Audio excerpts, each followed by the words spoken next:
I think that the key thing for me there is probably unpredictability. I think a lot of music, when it gets bad, it does so because of predictability. Completely predictable would be okay, I think. Right. Okay. I think it's when music tries to be unpredictable and fails miserably. That's quite complicated.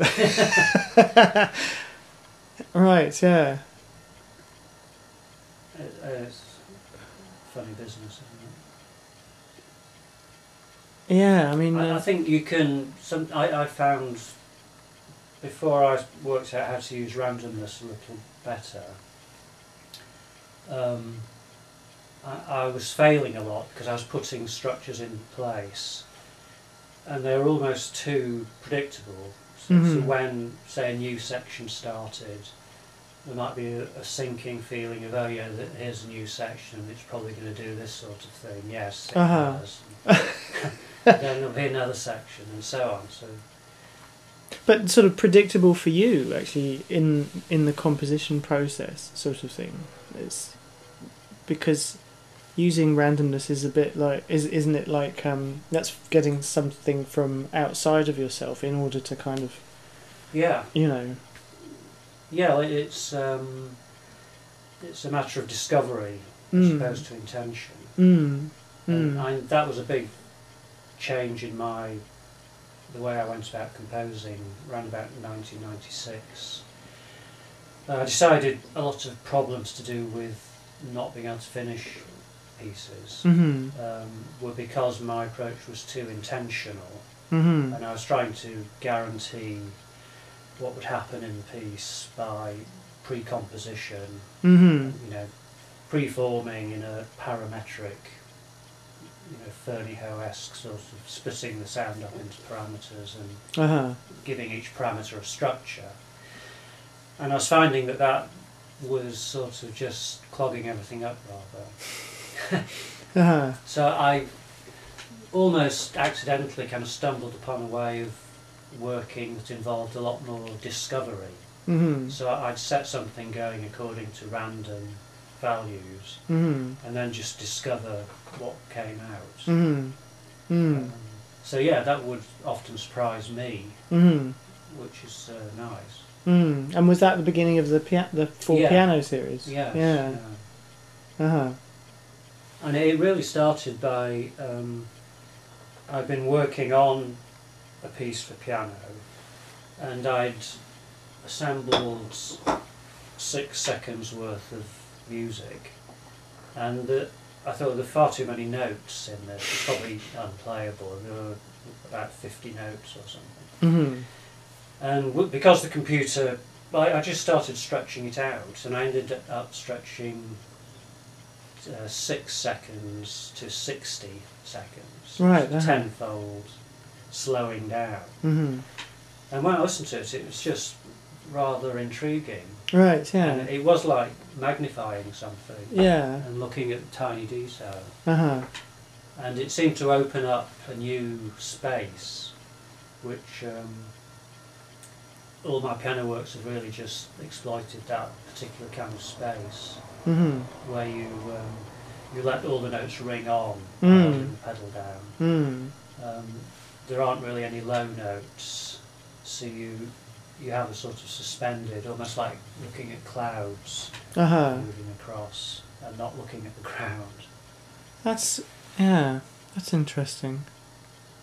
I mean, but going back to what you said then, it kind of was it like a kind of it sounded like a sort of like a desperate thing that you did in a way. Just I don't know what to do now. What happens if I just do this? It was a bit. It's right. It's very interesting when the creative procedure kind of leads you into a bit of a cul-de-sac or something, I suppose, and then you might as well do anything. Do you find that? Well, yes, sometimes I think. I can't think of an instance, but I'm sure. I mean, I know, obviously I'm talking about it, so I must know. Well, yeah, and I find composing sometimes you find when you're composing, you're just trying to avoid. You think, oh, that's been done before. That's been done before. That's going to be good. So you're trying to write excellent music, but then you kind of think, was this why I went into it in the first place? Just to kind of worry about writing something good. Well, yeah, excellent for who, as well. Yeah. Because it's interesting when you're talking about predictability and things like that. It seems it's a very sort of subjective thing in a way, isn't it? Still, though, you can only deal with your own. As you said, you said before, you're still dealing with whether you like it or not, or your own subjective decision making and so on. Yeah. Yeah. Well, yeah. I mean, I've always thought that you can only ever use your own judgment and trust that other people will share your taste. And of course, all of them don't by any means, but at least some of them might. Yeah. Your desk is incredibly clean and neat and tidy. There's no trace of pencil, paper, or... It is today. Do you work on the computer, though? Is that where it all is, or do you work by hand, actually, Well, I spend if I'm at the start of a piece, I'll spend a lot of time just sitting probably where you are on that sofa, cogitating and trying to work things out.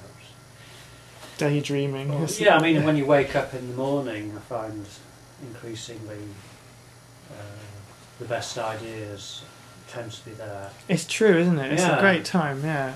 It didn't used to be like that with me, but I think it is more. But then once I'm got to the point of actually producing notes, I'll be sitting here and using my computer program that I wrote myself. And, I don't think of myself as a very talented programmer, but I did put a lot of effort into learning BBC Basic,